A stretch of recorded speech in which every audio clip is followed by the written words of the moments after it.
اعتماد ہونا چاہیے کہ میرے خالق میرے مالک نے جسے مجھے پیدا کیا ہے اس نے میری تقدیر بھی اچھی لکھی.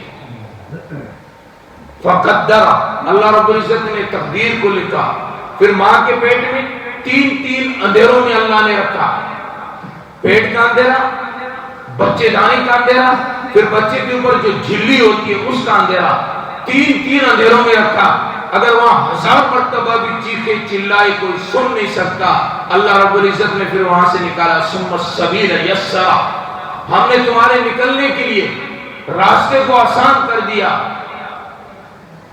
اور اب تم دنیا میں آ گئے ہو. دنیا میں جب بھی بچہ آتا ہے روتا ہوا آتا ہے. اب دنیا میں آ گئے ہو. اللہ رب العزت نے تمہیں سب سے پہلا، جب تم ہلا ہاتھ نہیں سکتے تھے، تمہیں پتہ ہی نہیں تھا کہ تمہارے آنکھ ہے، ہاتھ ہے، کان ہے، پتہ ہی نہیں تھا. لیکن رب نے ایک چیز سکھائی کہ جب بھی کوئی ضرورت پیش آئے بس رونا ہے. ماں متوجہ ہو جائے گی. تان گریت ابر کئے وہ خندق چمن،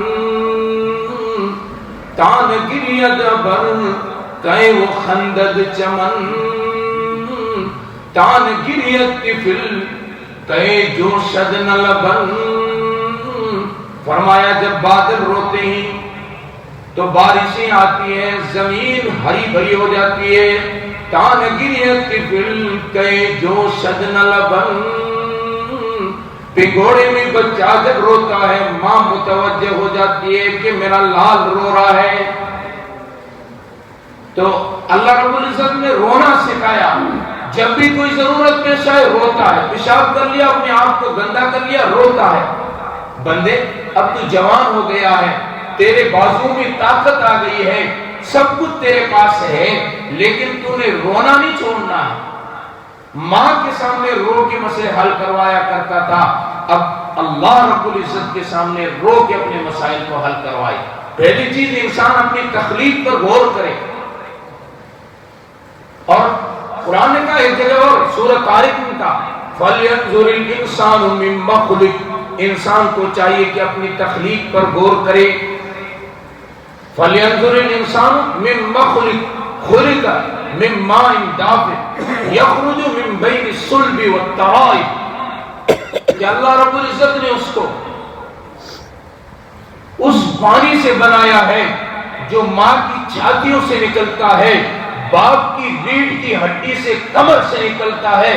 یہ دونوں پانی جب ملاپ ہوتا ہے رحم میں تو اللہ رب العزت انسان کی تخلیق فرماتے ہیں. انسان کو اللہ رب العزت وجود بخشتے ہیں.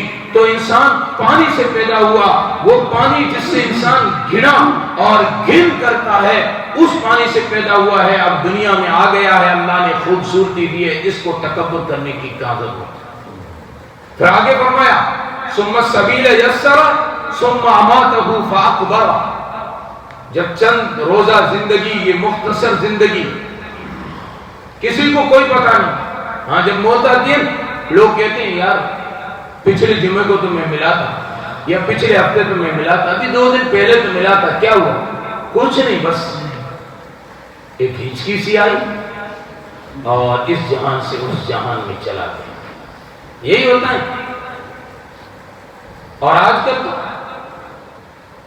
اٹیک والا مسئلہ، ایکسیڈنٹ والا مسئلہ، تو انسان کو پتہ ہی نہیں کہ کب زندگی ختم ہو رہی، کب ختم ہو جائے گی. آ کر فضا باہوش کو بے ہوش کر گئی،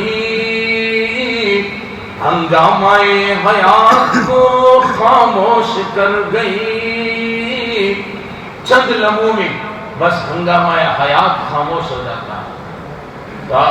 یہ زندگی گزاری ثم اماتہ، پھر اللہ رب العزت موت دیتے ہیں، فاقبرہ، پھر قبر میں پہنچا دیتے ہیں. جس طرح ماں کا پیٹ دنیا کی زندگی کا ابتدائیہ ہے، دنیا کی زندگی کی تمہید ہے، آخرت کی زندگی کی تمہید قبر ہے. اب قبر اگر اچھی زندگی ہے تو وہاں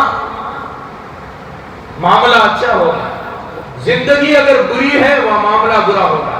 ایک بندہ مہمان بن کے کسی ملک میں آئے تو فلائٹ آنے سے پہلے اس کو ویٹنگ ہال کے اندر بٹھایا جاتا ہے اور وہاں پہ اس کی خاطر مدار ہوتی ہے، پھر اصل منزل پہ پہنچایا جاتا ہے۔ مومن ہے تو اس کے لیے یہ قبر ویٹنگ ہال ہے، یہاں پہ اس کو انعامات دیے جاتے ہیں، جنت کی ہوائیں دی جاتی ہے، جنت کی خوشبوئیں دی جاتی ہے، اصل منزل جنت پہ پہنچا دیا جائے گا۔